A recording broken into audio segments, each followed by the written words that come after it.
practice. All right. So we are live now.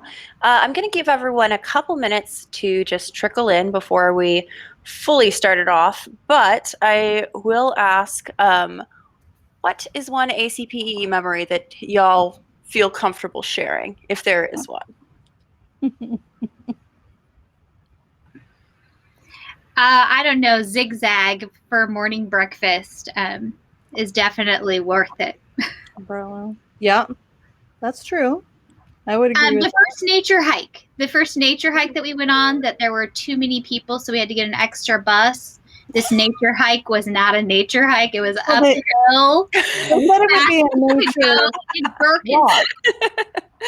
So I was wearing my Birkenstocks, and after I had forded 3 streams in my Birks, I was like, this is really more like a hike than a walk. But it was beautiful. It was really fun.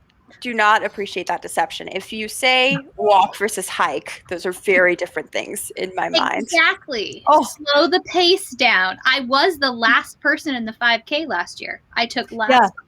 We were and they had given up on us. They were about to send out search and rescue, and we were like, we're just strolling in. We were strolling. She was standing right by the window that got hit by the golf ball. I remember that. I have a picture of the window that got hit. How many golf balls have gone through the window?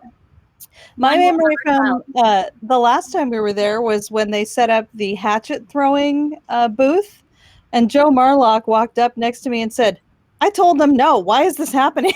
I said, I hope you got good insurance, Joe. And that was. I hope that the risk management weren't aware of this. It seemed pretty bloodless, so I think it went okay, actually. I think we would have heard of any axe mishaps had there been one. I feel like that would. We were all very responsible with the axe. Everyone did their part. All right, so it looks like we've got lots of people in here now. So welcome to the Getting People Talking, Facilitating Flexible Professional Learning Across Roles session. We are lucky enough to have not one, not two, but 3 people from various ESDs in Washington. 2 are from ESDs 112, which is in Vancouver. We've got Christina Wombold, who is a digital learning coach. We've also got Catherine Livick, an integrated learning coach. Then from just up the road, we have Andrew Hickman, who is the Director of Educational Technology at ESD 113 in Olympia. Well, the Olympia area. Olympia? Somewhat. Okay. Yeah, fair enough. So here's how it's going to go. If you have questions throughout the session, feel free to type them into the chat, because I know these hosts are very excited to answer lots of questions. But if you wait till the designated question time, then you can raise your hand, which we're going to try. We're trying this for you today. We do not have any guarantees that hand raising will work the way we imagine. If it does not, we'll do a more traditional Q&A, but I know everybody's excited to have folks up on stage. So with no further ado, I will hand it over to your extremely capable hosts. All right. Thank you very much. And Andrew, do you want to share the slides? This is all such an adventure. You know, you think you know how to present. I think between the 3 of us, we've presented at 50 different conferences, but you know, it's just always a fun experience when we're changing gears like this. So as our lovely host informed you, I'm Catherine, and the 3 of us work together on a number of projects. Mainly right now, we're working on the LMS project statewide in Washington State. And when we started talking about what we're actually doing as a group, and trying to identify some problems of practice, and you know, what are we all experiencing? What does everybody have in common that we need to work on? Can you go to the next slide, Andrew? And one that just kept coming up over and over again, and something that we've had conversations about at past ACPEs as well as in many other venues, is that people just really seem to stink at communicating with IT and about IT. I think everybody, no matter what your role might be, you're probably experienced this. We work with tech directors a lot. We also work with teachers a lot. We work with curriculum directors. So we kind of have one foot in each side of this situation. And so we hear a lot of different stories from people about communication and about decisions that are being made around instructional technology. And we notice these themes coming up. Teachers don't understand why IT is saying no to them when they ask for stuff. And then IT doesn't know why the teachers asked the question in the first place. So we've spent a lot of time kind of translating and interpreting between those two parties, going, well, this is why they need it, and trying to facilitate that communication. One of the things that we hear a lot is that other departments just don't think about the tech implications when they're planning other programs and other stuff. On the listserv recently, there was a discussion about, I think it was Huddle, which is broadcasting sports, which has been a thing this year. And that, people are purchasing these and saying, hey, can you set this up on the network? And they're not giving anybody any warning, or they're not really involving tech directors or IT folks in general about the decisions they're making. The first year that Christina and I attended ACPE, we took a really interesting phone call as we were driving home. I was driving and Christy was on speaker, and I almost pulled over. I was like, oh my God, we have to stop this. We should have. It would have been much safer. So we had a district call us. We do consulting, and we have done training all over the state together and separately. And we got a call from a district that will remain nameless and is not in ESD 112's region. I'll say that. And they said, it was a curriculum director, and he said, hey, I just bought 65 Chromebooks, and we need to do testing, and we were hoping you could help us figure out how to set them up. Can you come out and train us? And I was like, oh, so you've got your Google domain, you're all ready? And he was like, what's that? No, and I was like, what a Google domain was.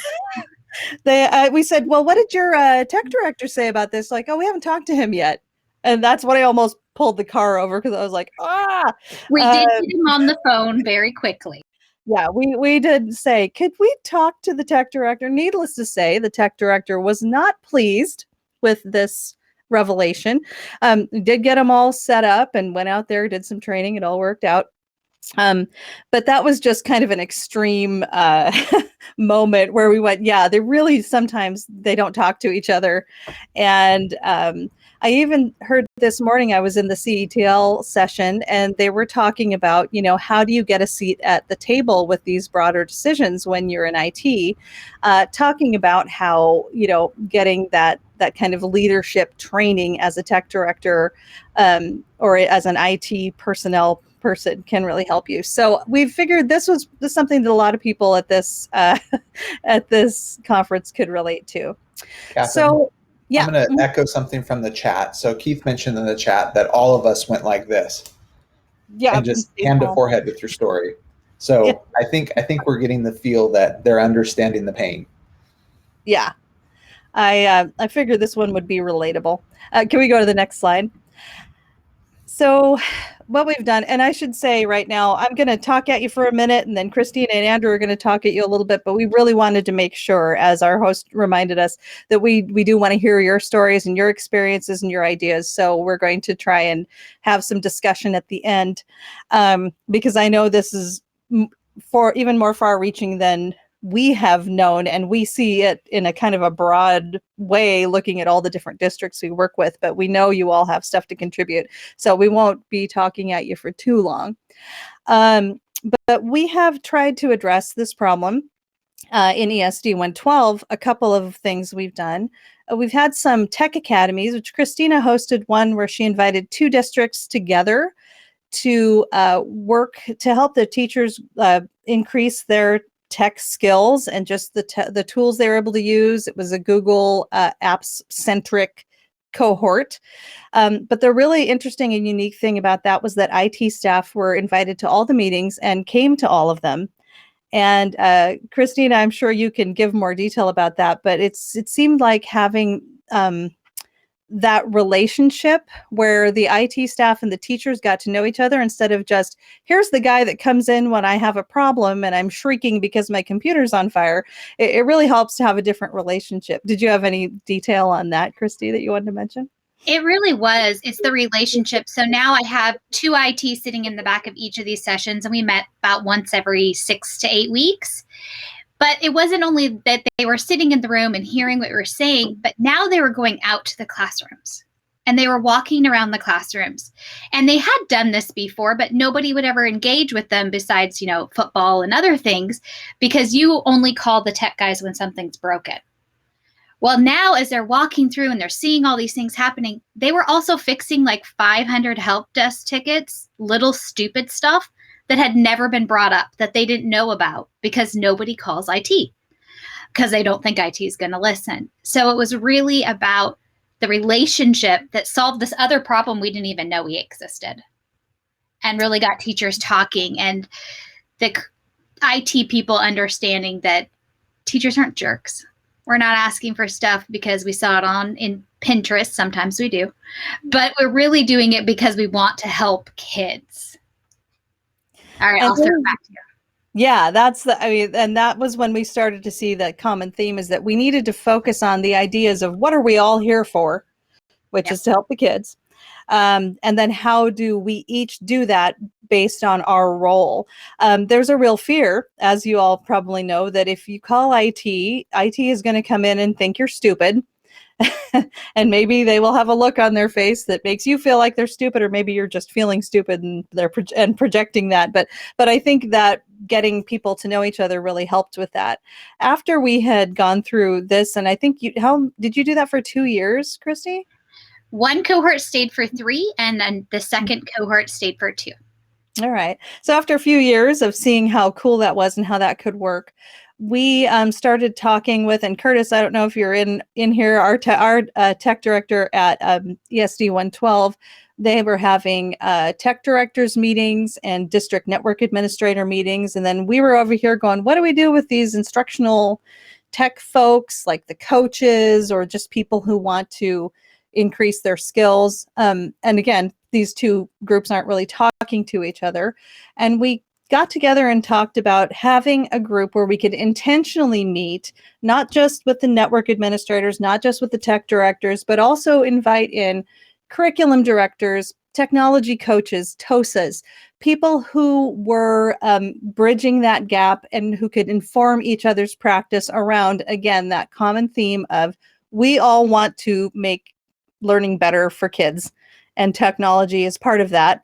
Even if we didn't like that idea, it's here, it's not going anywhere. And the last year has really kind of brought that one home.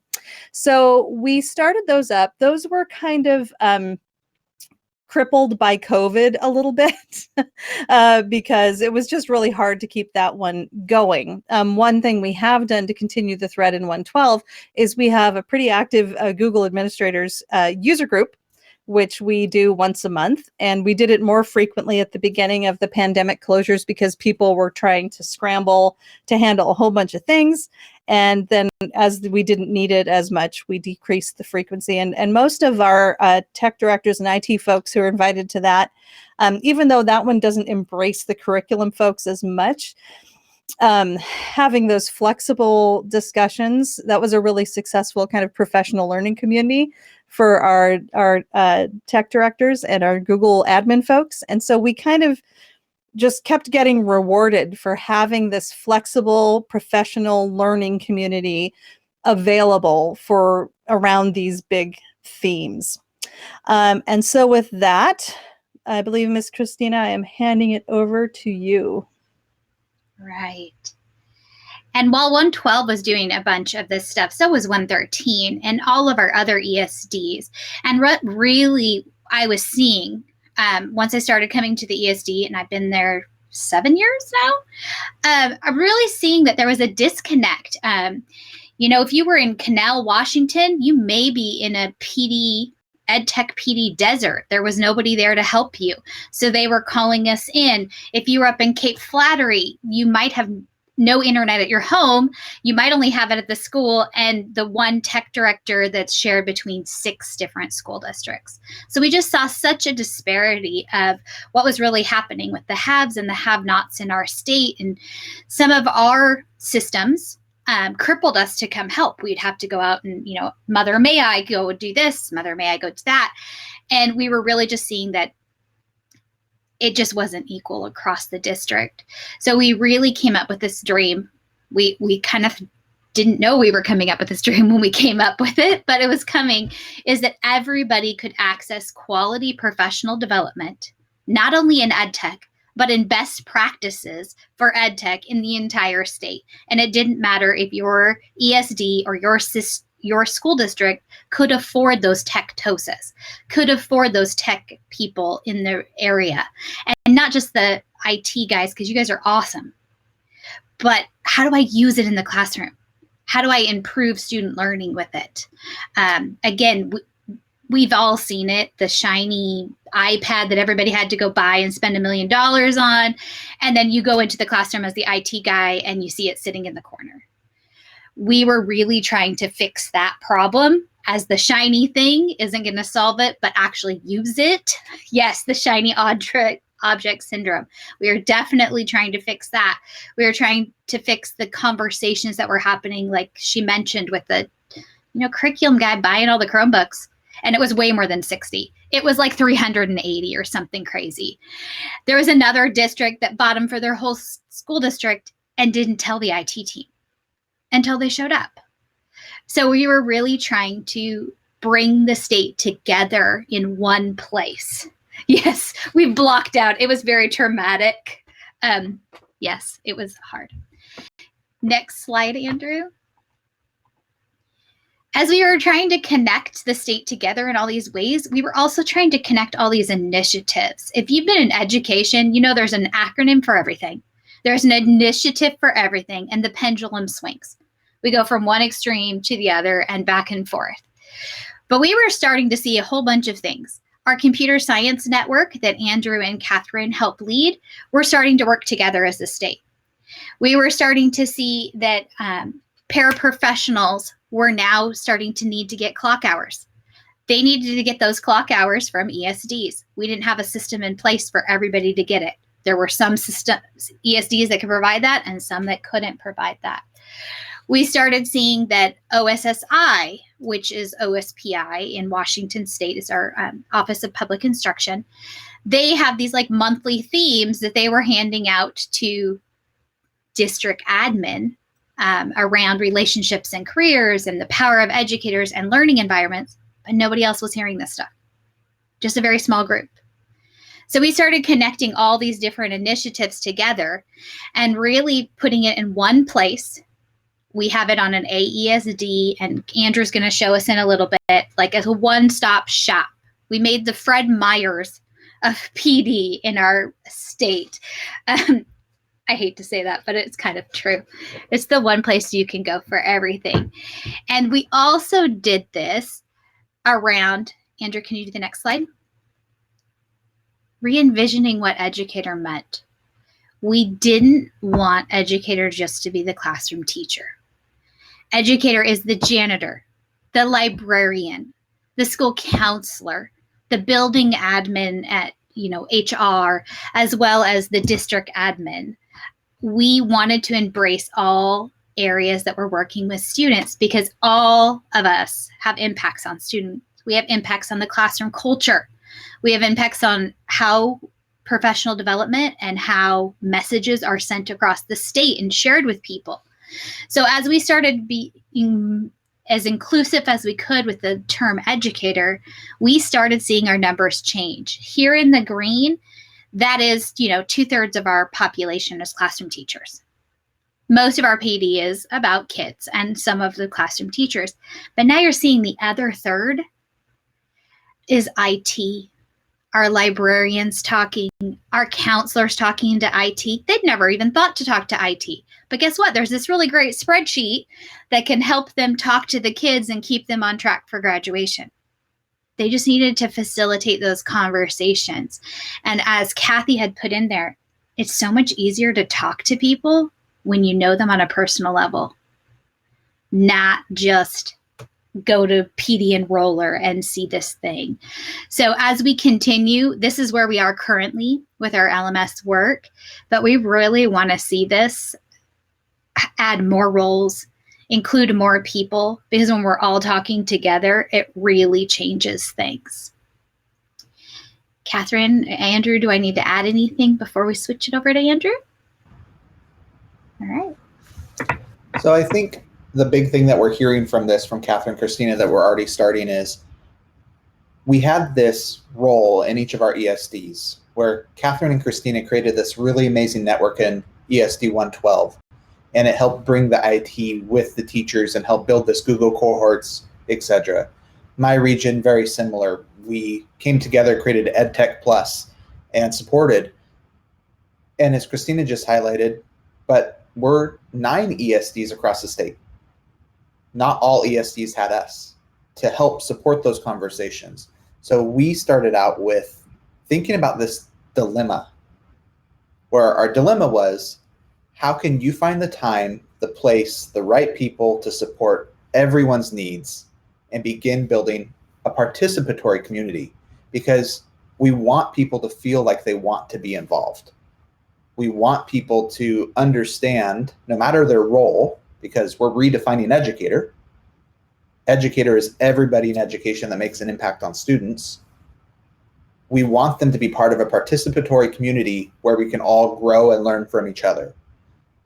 So when we were able to get together with this LMS project last year because of COVID, forcing us into new worlds and breaking down boundaries, we came up with a solution that we feel kind of has been working, and we're continuing to grow. We're still growing. But our solution is, you have to think of the right tools to make it happen. You have to get rid of the notion of time, which is a big problem. You have to open up communication opportunities and trust that your participants will ask the right questions and work together on solutions. So really, we need to do what we preach to our educators and be amazing facilitators to provide those opportunities so they can work together. So that's what we tried to do. That's the structure we tried to build across our state, and now it's growing beyond that. And so far, it's working. And it's causing those communications to happen between IT, teachers, administrators. So we don't have the hand to the face anymore, hopefully, because they're purchasing tech, because they know to ask those questions. So what we did is, the first thing in our solution was we found the right tool and we got rid of the notion of time.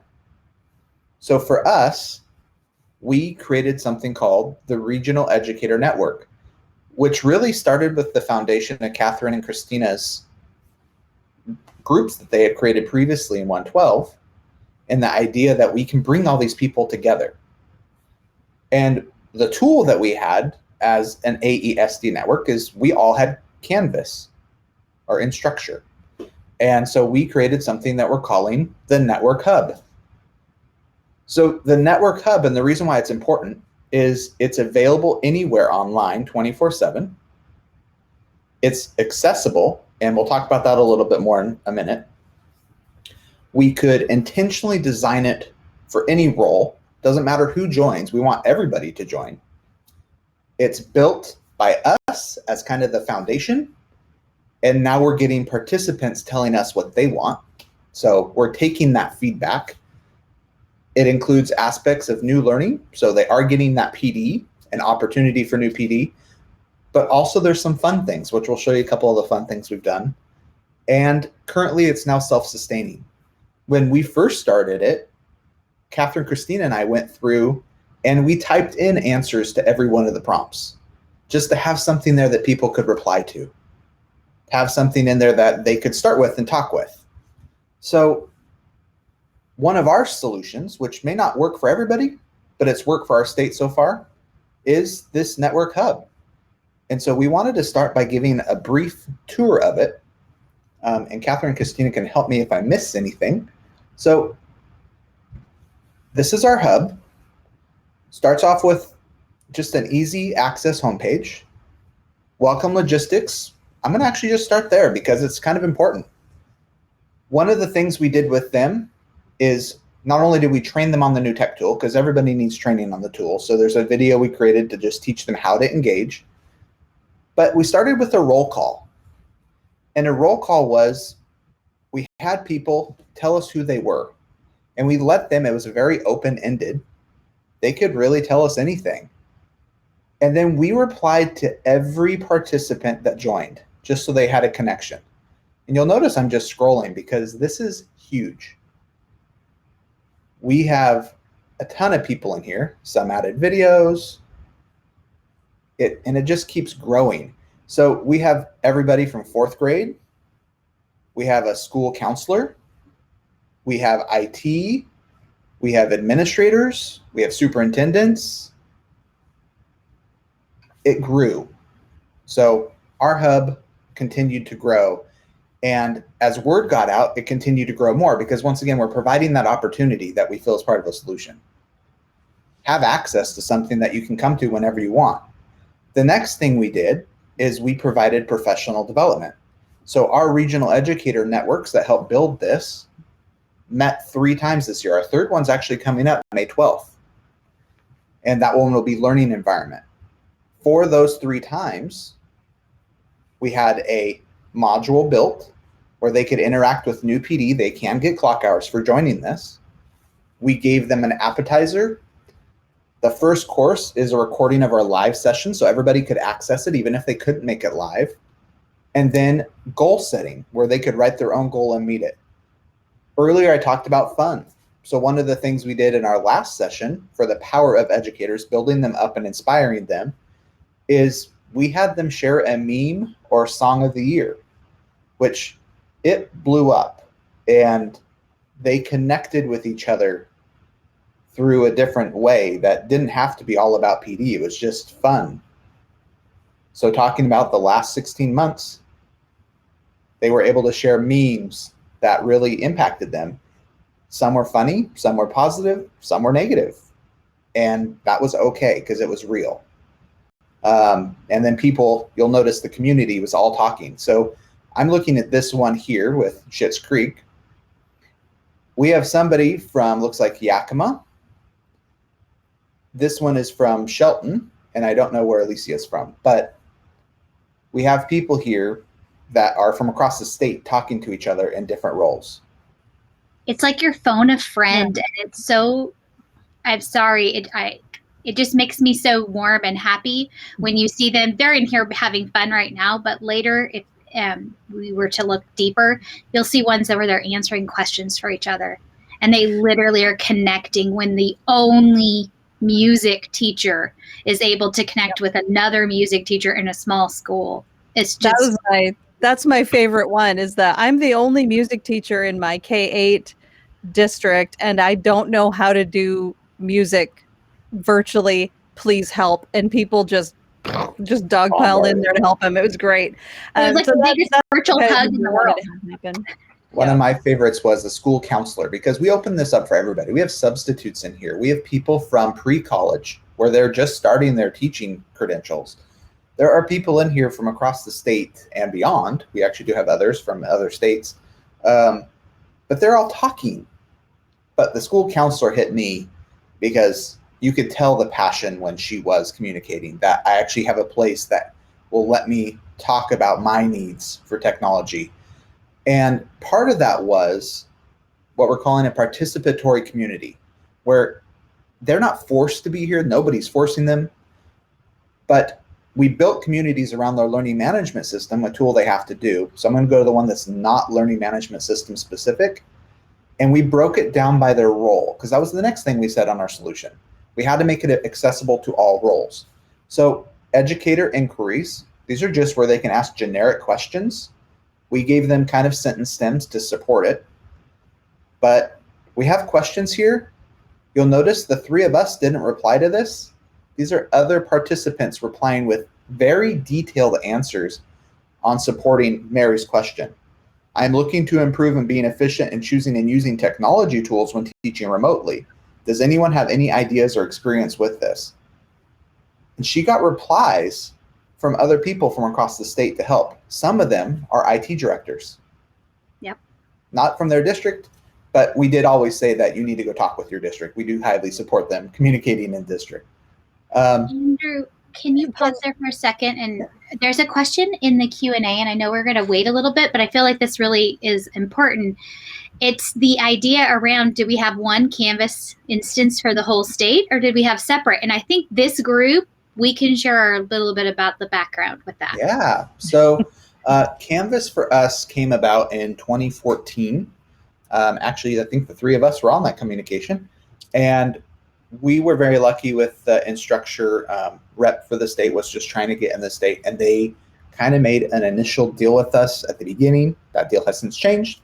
But the initial deal was they would let all the ESDs use Canvas to help support educators with professional development because their main audience was students. And so having us use Canvas or Instructure would be basically a big marketing tool for them. So we all received access across the state. Each ESD got their own. And then the three of us in our respective groups got together and we asked them permission to make a single one for the whole state.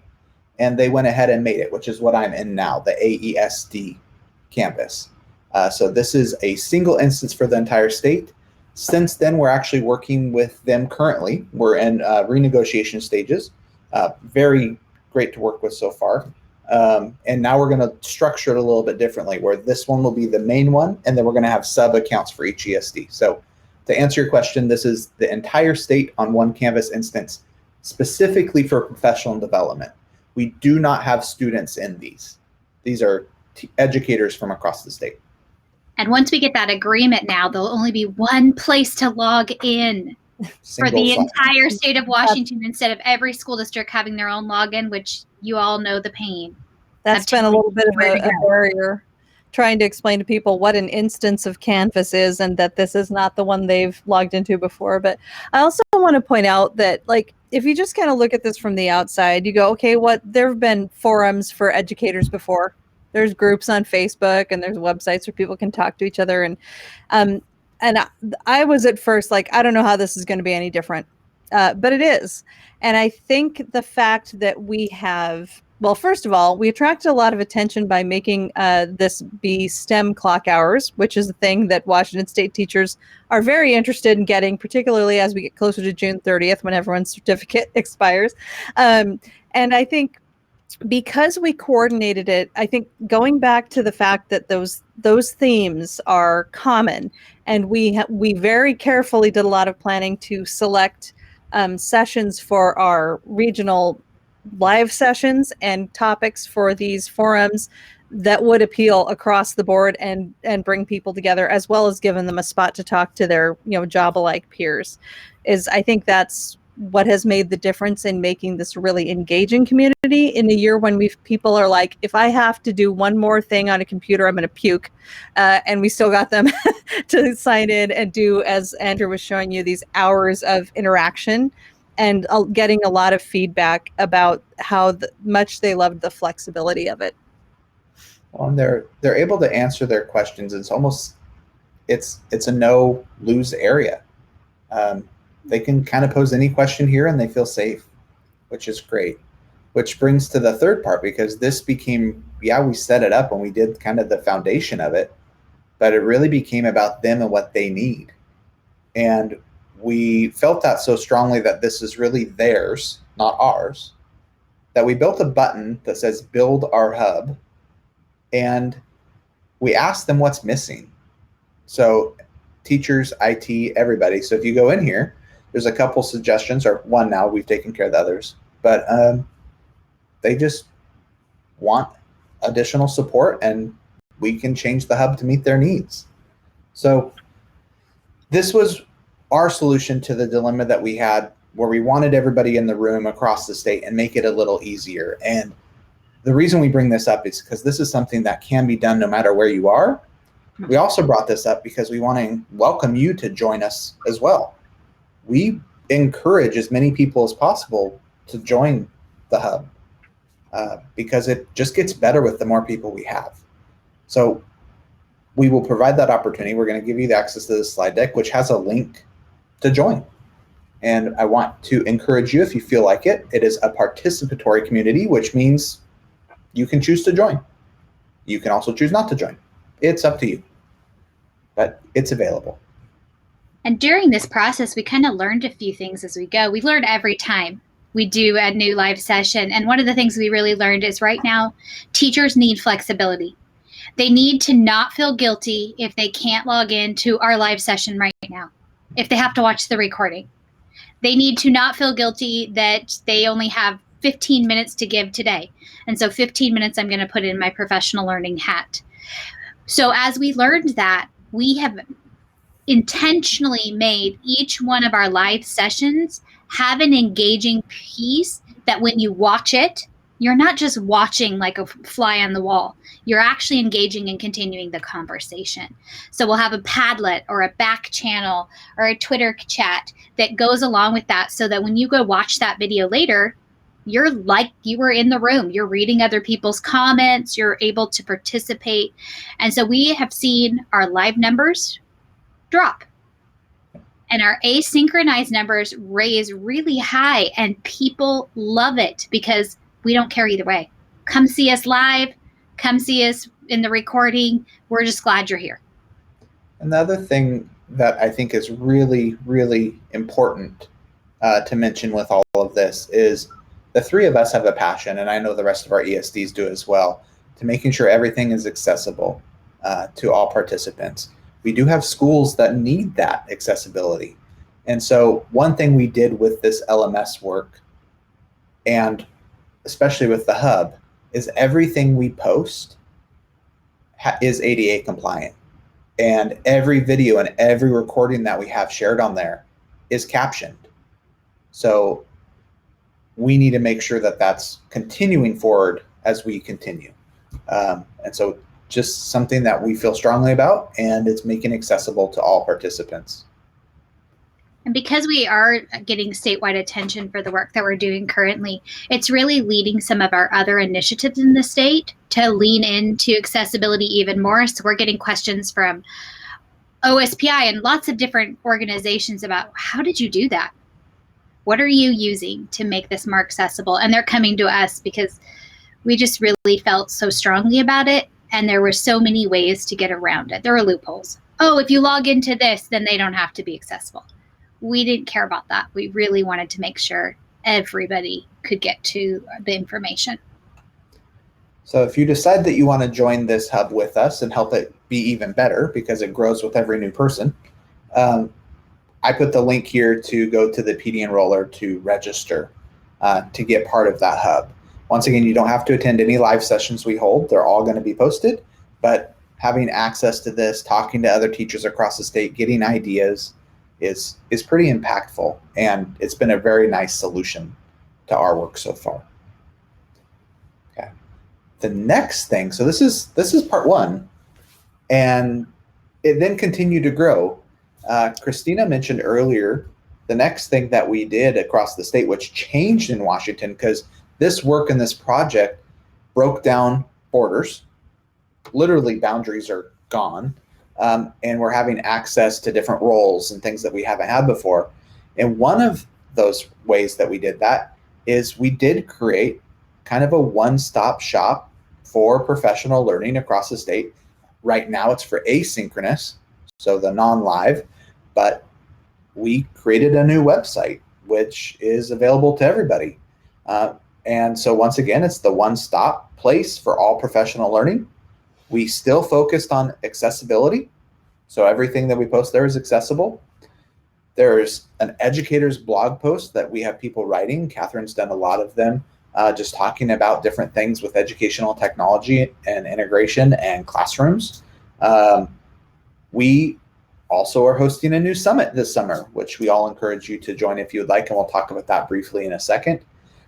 But having a website here makes it accessible and available to people 24/7. Everything that we do, the time restraints are gone. There is no time restraints, and it's for all roles, so all educators, and it's accessible. So from this website, which we'll look at in a second, You have access to all the coordinators across the state. So every region has a coordinator. You get their information. There's access to a help desk, and we do partner with other partnerships for the help desk. So for example, we have C-STEP, which is a Washington State organization that we partner with, and we have access to their help desk. We've taken all of our videos in every online course that we have, and we've put them on YouTube, and we've captioned them.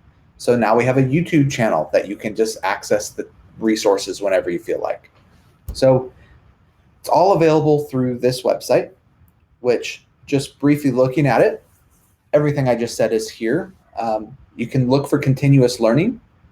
If you go to the best practices, because it's not just technology, there's access to courses that they can take whenever they feel like it.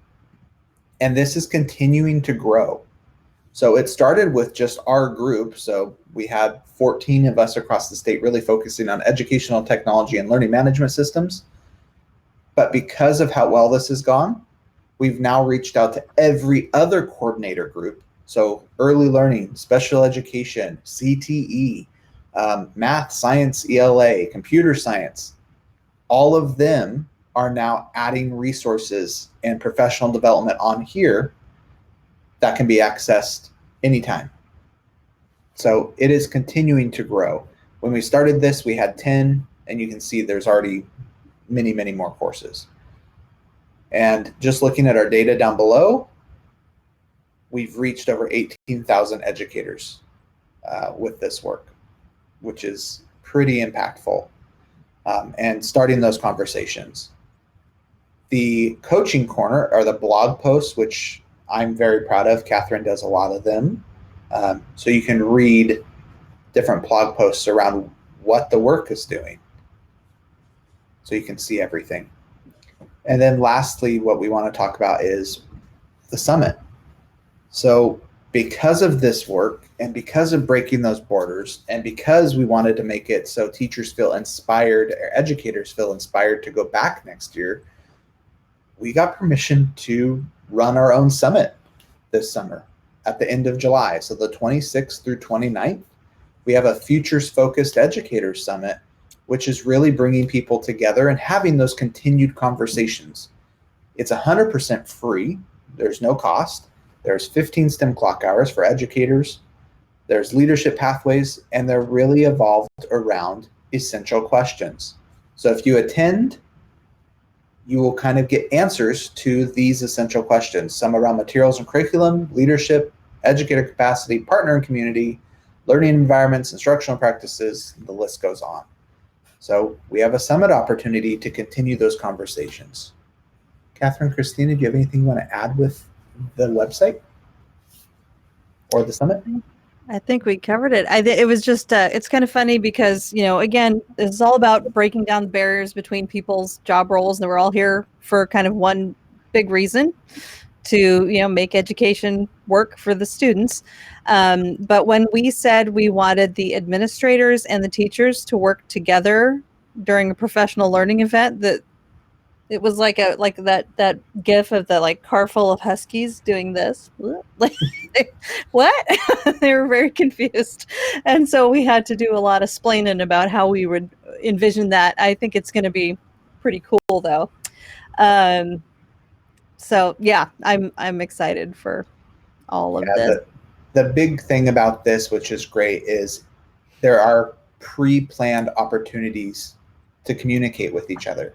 So if a district team comes, they will get that opportunity where the administrator, the IT, the teacher can all sit in a room, virtually, of course, everything's virtual, and have those communications. And then you'll get professional development that match the communication that you just had. So it'll be a fun opportunity. And if any of you want to present, I'll do a shameless plug, and you can feel free to submit a proposal. We're still looking for more. So shameless plug there. Shameless.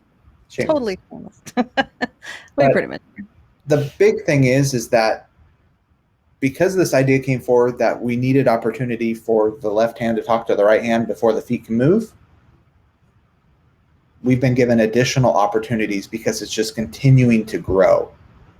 Started off building professional development statewide to teach people about their learning management system. then opened the door for the Regional Educator Network. And now we have this amazing hub that is continuing to grow. Now we have a new website, a YouTube channel, and a summit. And it just keeps building because those communications are so valuable. Okay, so that's what we did. And so I'm going to turn it back over to Catherine, and I think we get to start some communication.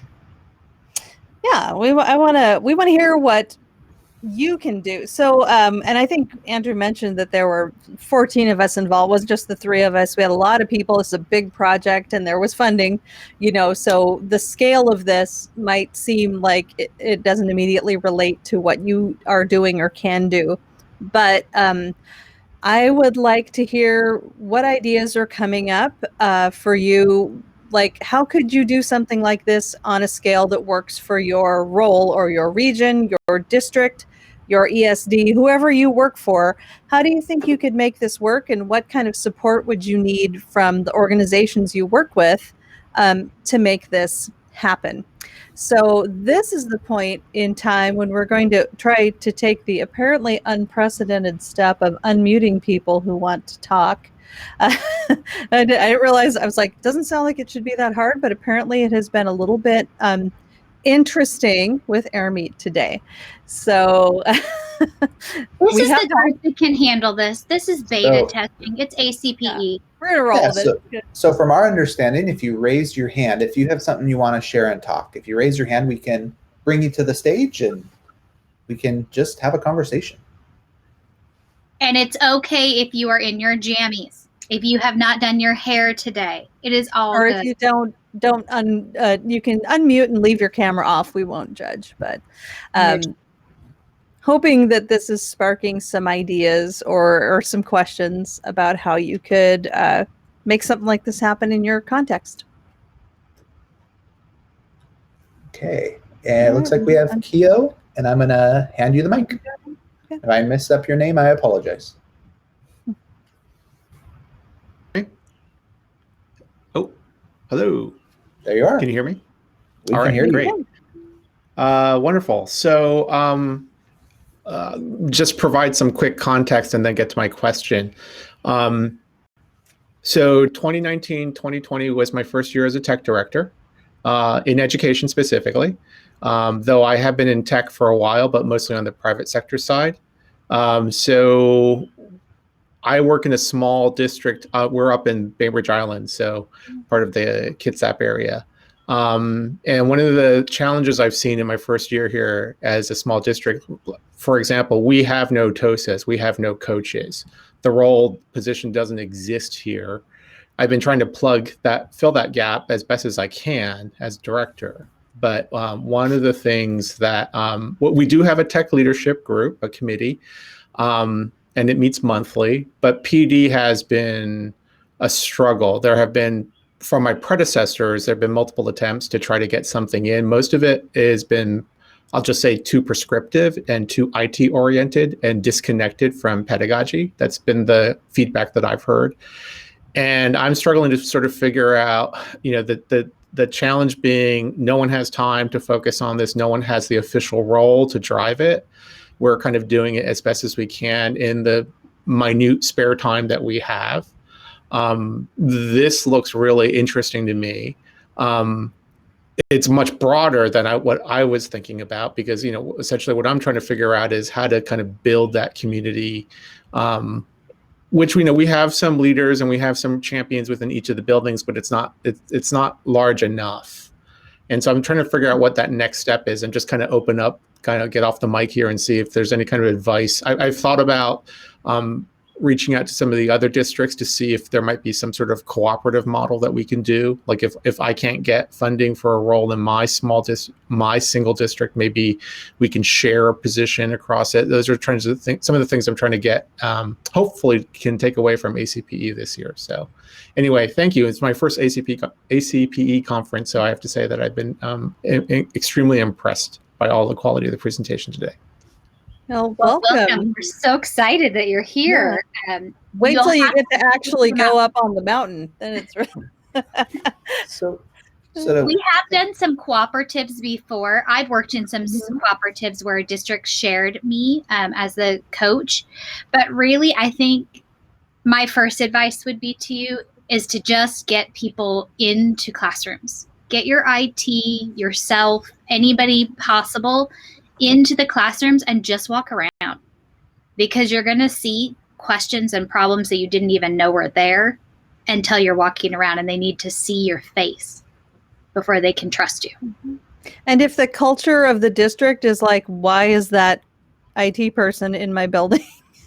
Then, clearly there might be some background work to do. But, and, if you want to start out by joining our hub, asking a few of your leaders to join our hub just to see what's going on in there, there's no pressure. This is all free. This is funded for the year. So it's not a big deal if you just want to dip in a toe in, and maybe you'll get an idea after people have seen it a little more. It's hard because the culture is so different across every district. But if you have a few people who really want to do it, you can kind of spark something. And I really do think the idea of partnering with other districts, and I can't remember what ESD Bainbridge is part of. Are you PS ESD? I think they're 114. I think that's 114. Yeah, we're 114. Yeah, I mean, sometimes that you can find other people in that region that can want to bring things together, and just at some point somebody just has to stick that toe in the water and give it a try. But the other thing that my small districts have done, so we did create a cooperative. We actually have looked into the shared TOSA model as well. And we have a couple districts that might move forward with it next year that we're going to help through the ESD. So I would reach out to 114 and see if they'd be willing to work with you on that to help with the shared TOSA idea. If that's something you're interested in, I would be more than happy to share our model with them on that. But what our small districts have done recently for professional development is, if you go to the website that we have our EdTech asynchronous professional development, which they can take anytime. And so you find one that works with your district, kind of district-wide. It all has clock hours, which teachers just love because they can take on their own time, etc. But then you can run a facilitated discussion. So use that kind of as a base or a curriculum, and then be able to have those conversations, because then they'll be on common ground and have the same questions, etc., just to give an extra level of support. First step is definitely see if you can go into the classrooms, because that passion that they can see from you is important. Yeah, we also have some certification cohorts that are starting to develop through our regional educator network. So I know Bainbridge is Google, or has gone Google at one point. I have been to Bainbridge and done some professional development out there in Google world. We have a Google certification cohort that's put together, and it's 8 weeks. It's free, no pressure for joining. There's live sessions and not live sessions. So I'd really encourage you to check out what we have available, and then that might be your toe dip for this year as you see how your educators handle more PD, because right now more PD is not what they want.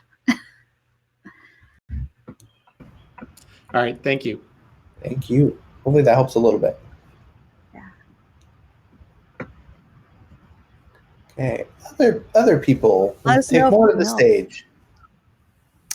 I don't see any other raised hands right now, but I did see Brian from Beaverton said we've struggled to get Canvas thought of as anything other than a student-facing tool, and we also had to climb uphill against that a little bit. But again, people that were helping us build it. Yeah. Once we showed people how it was going to work, and the fact that it gave people the flexibility, particularly this year where everyone is just burnt as all, I mean, everyone is burnt. Do I really want to sit on another Zoom meeting? Like, I swear, if I ever see another Jamboard, it'll be too soon. It's a great tool. I'm sick of it. Like, there's all of that stuff that we're all just like, please stop. But because people know that they have to adapt and roll with the punches, they needed some way to get that energy and to bounce those ideas off without draining them further. And so it was really, once people saw that they could show up, we actually had some people try to quit. They were like, oh, I can't make these meetings. I signed up and it's 25 clock hours and I just can't. And we said, please don't go into the Canvas and do whatever you want in the Canvas. And they were like, oh, and they stuck around and we're like, wow, this was a good choice. I feel like I can dip in, get what I want. And then, we just told them they were professionals. So we trust the you. whole idea of nitpicking and data for clock hours is just antiquated. It's about seat time. And we really wanted to honor that seat time isn't how students learn. It isn't how teachers learn either. And so we've really made it so that you tell me you did it, you learned something, great, here's your clock hours. Like, we make it as simple as possible and really trust our educators to be professionals. And that is something that really, those conversations Catherine was talking about, it was like, what, you trust me to just do this by myself? You don't have to watch me? Yeah, you're a grown-up. And the cool thing is with the Canvas and using this on such a broad scale with professional development, professional learning, is once you got them in there and they took their first course and they actually learned something new asynchronously and they saw it work, you had them. I know I'll give one participant example. She has taken every single course on that list because she can. And nobody's forcing her to, and she can do it on the weekend at midnight when she likes to stay up. Another thing that's really fun is every one of our experiences, we ask them to leave honest feedback. And they can do that either in a video format or they can do that with text. The videos we've received, sometimes the three of us just go in and watch them because even we need inspiration. And a couple of those teachers, one of them was retiring this year, and his comment was literally, "You taught an old dog a new trick." And I'll be the first to admit that made me cry. And it's just having them feel like they have the power, and this tool allowed us to do that, has been powerful. Yeah, we've heard some really cool things come out of that. Just some feedback that, like, this is what I needed. And everybody is so burnt that that just to have that little place that everyone can go and be flexible was really useful. Oh yeah, somebody's got the Network Hub link. So it's a PD Enroller event. If you sign up, you'll get the link to get into the Canvas. But again, don't feel like, oh, I signed up for all these clock hours and now I have to do a whole bunch of stuff. We just want you in. And if you decide to get yourself some clock hours, that's great. It's a self-attestation form at the end. Again, back to telling people they're professionals and we're not policing their use of this tool. So, and you will get, if you join before our May event, or even if you join after our May event, we will be kind of closing out the school year with like dealing with the clock hours for this year, but we will be continuing the hub into the future. We have received some, hopefully, really great news from our legislator that some funding has passed in our area. So we're really hopeful that this work does not end. Obviously, this was funded out of CARE dollars, but we want it to continue forward because we are seeing so much progress with just structures in our state. We're knocking down just because we always did it that way and doing it what we would think is the right way, or in our opinion is the right way, where we're collaborating. We've also seen this with our colleagues. We have colleagues that had never talked to another job alike in the state. They were doing the same work. And now they're talking and working together and realizing that, man, just opening up that door was sure nice. Because if I hadn't opened up the door to find out that there were other people out there, I would still be alone. Quarantine was so lonely for so many of us. Okay.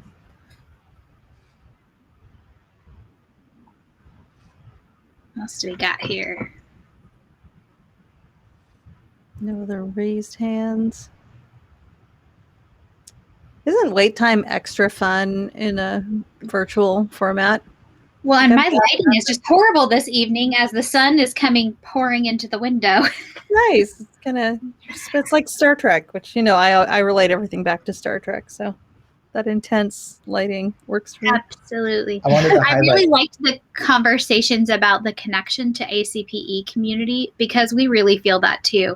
Like, we have been members of the ACPE community for 5 years now or more, and we just love it. It's our favorite conference ever, and it's really about the relationships and the fun factor, and that there isn't boundaries, is really why I love ACPE when it comes to collaboration and we're all talking. Mm-hmm. Speaking of, we'll take more questions or raised hands if you want to do so. We'd love to hear from you. We always take other ideas too. If you have ideas for us, we'll take them. Or anything that you're already doing. And people have brought up a couple of barriers, but if anyone has anything they're already doing that they want to share with the group, that brings people together. Yeah. Yeah, Kathy, I like that comment, because we don't want people to feel like they're in competition, and we do run into that a lot. Oh, I think there's an apostrophe at the end. Yeah, thanks, Melissa, solving that problem for us in the chat right and there. And also, we posted the link to the slide deck. You. If you have the slide deck, all the links are in there as well. Mm-hmm. Well, Melissa, this just reminds me of the Teachers in Bars Having Coffee group that you've been doing for years, and our unconferences. And we've just taken all those great experiences that we've been able to be part of. And I've never got to join the coffee group, but I've been watching you guys from afar, and really bring them together and give them to as many people as we can get to join us. Yeah. Well, this is my first. Oh, sorry. Go ahead, Andrew. I was going to say, this is my first ACPE, and I've heard nothing about it except for all the stuff I've been missing. So I'm excited to come back when we can all come back and ride in golf carts, etc. Year 22 is going to be lit. We're all ready to let down our hair and have some fun. Yeah, we really want to kind of legitimize that less formal professional development, which sounds funny based on the fact that our jobs are kind of professional development. And am I working myself out of a job by saying we don't have to do it this way, where I'm standing in front of you going, but I just think we can really be more innovative, to use a very overused word, and think of ways like micro-credentials is one of the things that first got me thinking about how can we do this in a different way that's immediately relevant to anyone, whether it's a classroom teacher, tech person, counselor, so I feel really lucky that we've been able to kind of experiment with that, and that we've actually had enough success that people kind of listen when we say those wacky, crazy things like, let the administrators and the teachers learn together. We hope that we can keep that energy going. I think you both hit it early on in this conversation. What we've learned over the last 16 months, it's all about relationships. It really, really is. And making sure that people know that you're there to support them best you can, having those conversations and being open and honest about them, where nothing is a stupid idea. If you don't know how to use the tech, it's okay. And being available to support, I think it's huge. Just looking at the three of us in the same room, we were not in the same room before this, and now we are kind of inseparable. So it's great. Yeah. Well, there were systems in place that were truly making us be competitive. There were systems in place that were set up so that, everybody's trying to get their piece of pie. We are breaking that down because we don't think it should be about money. Everything is not about money in life. And it really should be everybody gets good PD, and that we work better together. Like, I'm learning so many things this year from our other participants, from our other coworkers. It's just great. Oh, that is an interesting, Kathy, that's an interesting book recommendation. I'm going to have to check that out. Yes, I like the idea that we could think of ourselves as self-actualized. I'm not sure if I'm 100% all the way up there, but working on it. Exactly. PD is not a pie. There's so much pie for everybody. It is an infinite, never-ending pie. Or even though we like pie. Soup or something like that. That's Okay. awesome. Any other chats or anybody want to unmute and even just say hi? That'd be great too. We know it's 5 o'clock and everyone's like, And somebody mentioned pie, so now we have talked about pie. And we don't have all the vendors to have, entertain us. And at some point, some of us are going to have to go get dinner and a cocktail, so we're ready for paint night. At least that's my next move tonight. When's karaoke night? Are we doing karaoke night this year? Did they have a karaoke? They did trivia last night. I felt like I was sad I couldn't go to trivia, but I don't know if there's karaoke. I'm sure it's somewhere in the Discord. Yes. Oh, tonight would be, yeah. Well, and yeah, Discord, like how we're using Discord with the ACPE is how we're using our campus instance with our hub. Mm-hmm. It just is a little bit more friendly for our educators, specifically those that are already in Canvas for teaching, where Discord kind of feels like something a little bit separate, but the same idea.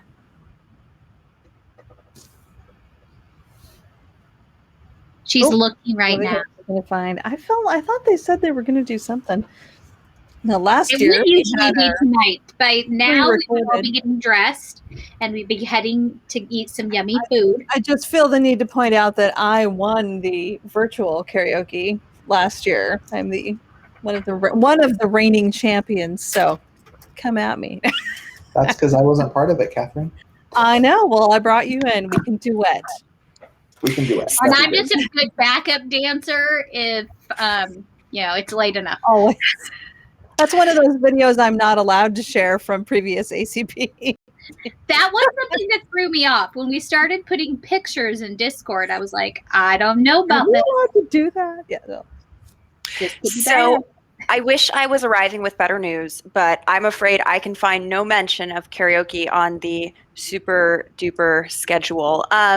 However, this is a technical group. We have a Discord. There are audio channels in the Discord. So I want to encourage everyone, if you want to do some DIY karaoke and be the own judge, like I am empowering you right now to go for that. And I think I'm just going to go into Mallard's and start singing. I love it. I bet if you did a underground karaoke night, you would get a lot of chips out of it. I can't promise. I'm not in charge of chips, but that seems like a very chip enriching activity. All right. I'm a little sad that I can't exchange my tips from last year into some kind of cryptic code. See, yeah, save them for next year. Chips don't go bad. No, they don't. A lot of people, it turns out, I'm seeing from the chat, want to do karaoke. So if y'all actually have an idea for how to do that, ping me on the Discord. I'm Kelly Williams Brown, and I will try to get an announcement made because I think there are lots of people who would be down. I can tell you right now how to do it. Great. You can create a quick flip grid and just have it a karaoke flip grid and people post their videos. Yeah. Flexing that ed tech muscle there. Mr. I Ann. love it. Well, Awesome tips. if people want to talk more about tonight's karaoke or any of the wonderful things you said, thank you for that truly great session. Where can they find you after this? Y'all gonna head to a table or a Discord or? Yeah, I think I'll head to a table.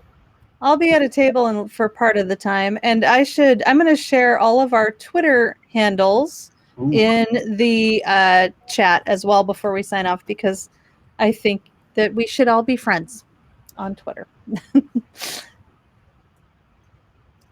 100% agree.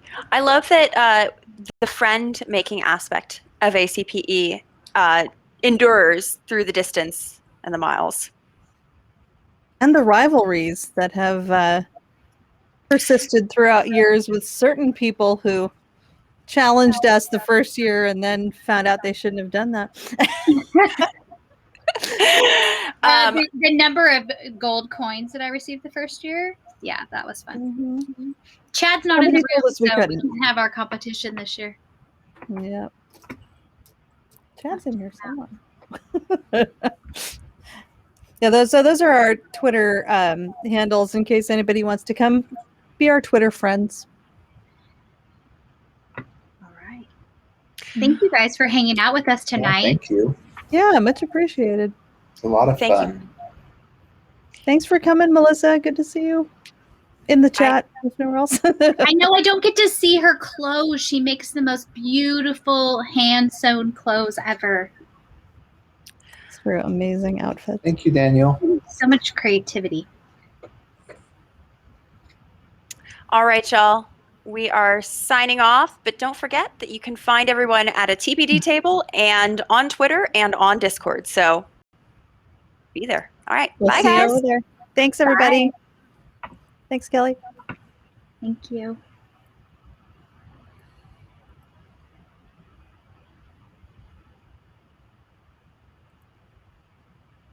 Does it take a minute? You know, it shouldn't be taking a minute. So I might encourage one of y'all to hit the red end session up at the top.